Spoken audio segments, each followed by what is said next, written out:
Donc, je suis Xavier Massou, je suis élu de la commune de Gers, premier adjoint à Gers et vice-président de la communauté de communes en charge du commerce et de l'artisanat et des tiers-lieux.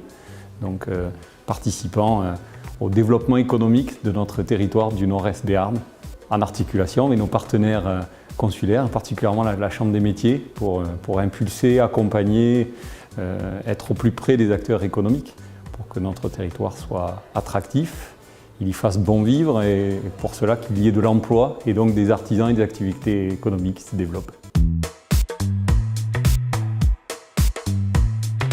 Oui, alors il a une particularité, c'est à la fois, nous sommes en bordure du pôle de l'agglomération paloise, mais avec une majorité du territoire qui est à dominante rurale, agricole, rurale, de Limbeil à Pontac en passant par Gers, Soumouloun-Ousty. On voit bien que la dominante agricole est forte, mais avec un développement, une émergence d'activités artisanales et commerciales qui dynamisent le territoire et qu'on veut accompagner et adapter aux évolutions des attentes des consommateurs et des citoyens qui habitent sur ce territoire.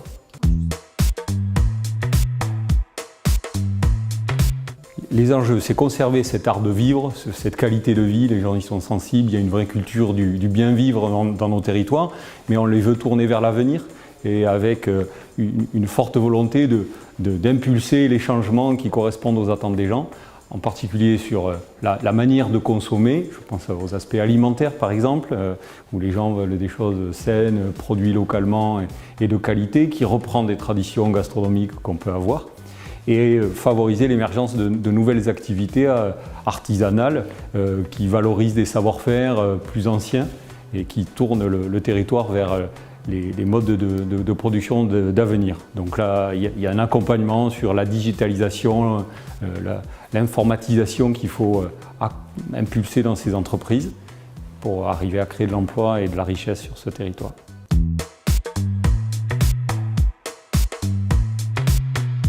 Nous sommes des acteurs de terrain, tous ensemble, partageons la même ambition, les mêmes valeurs, et du coup ça aide à se comprendre et à impulser les changements nécessaires, à être au plus près de ces artisans et commerçants qui seront des fois désemparés dans des situations aussi changeantes et nouvelles que l'on vient de vivre. Et du coup, ensemble, avec chacun dans notre domaine d'expertise, avec des outils financiers que l'on mobilise ensemble, il y a une vraie complémentarité, une vraie efficacité pour optimiser et rendre plus accessibles ces évolutions avec les moyens financiers dont on se dote.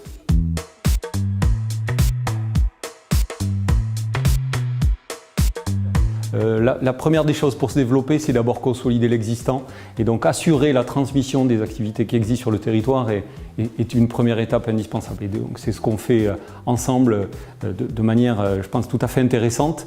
On a un exemple d'une activité, une reconversion professionnelle d'une personne qui a repris une activité de toilettage et qui du coup rayonne, est heureuse et va créer de l'emploi et apporter un service.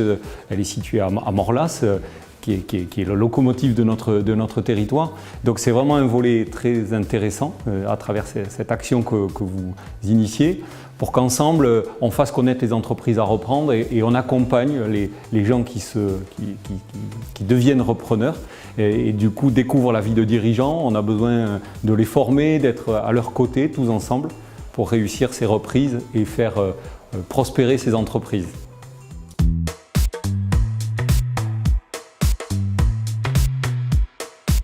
Ça me paraît important que pour affronter ce monde qui change beaucoup, on veut favoriser, inciter les gens à avoir une approche collective sur les thématiques de leur secteur d'activité, le commerce, l'artisanat. Au sein de l'artisanat, selon les thématiques, il y a besoin de travailler ensemble. Seuls les gens sont un peu désemparés. Il faut qu'ils apprennent, les commerçants, à créer des associations de commerçants qui réfléchissent à des actions marketing et promotionnelles. Et des artisans sur des problématiques de production, d'approvisionnement, d'échange d'expériences, sur des mises aux normes, sur par exemple le recrutement. Notre finalité, c'est quand même créer de l'emploi ici, que les gens soient heureux en ayant un emploi en proximité. Et donc sur le recrutement, c'est un sujet assez sensible actuellement. Il y a à faire parler ensemble sur partager les besoins et inciter les gens à venir vers nous. Il y a vraiment besoin de donner confiance d'abord aux demandeurs d'emploi ou aux gens qui réfléchissent à un autre projet professionnel et à bien faire correspondre les besoins des entreprises que l'on a, qui évoluent très vite dans le temps, les aspects réglementaires, les remises en cause commerciales, etc. C'est propre de la période, je pense, d'acquérir une grande souplesse et ça, c'est bien de le gérer ensemble pour bien faire correspondre et satisfaire les entreprises qui ont besoin de recruter et des gens qui sont en recherche d'activités professionnelles pérennes, durables, dans lesquelles ils se sentent bien et ils sont heureux.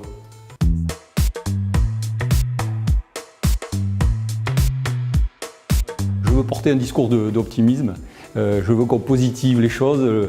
La vie n'est pas forcément facile tout le temps pour tout le monde, mais je crois qu'il y a réellement des possibilités de faire épanouir les gens sur notre territoire avec des activités professionnelles dans lesquelles ils sont bien, ils sont heureux.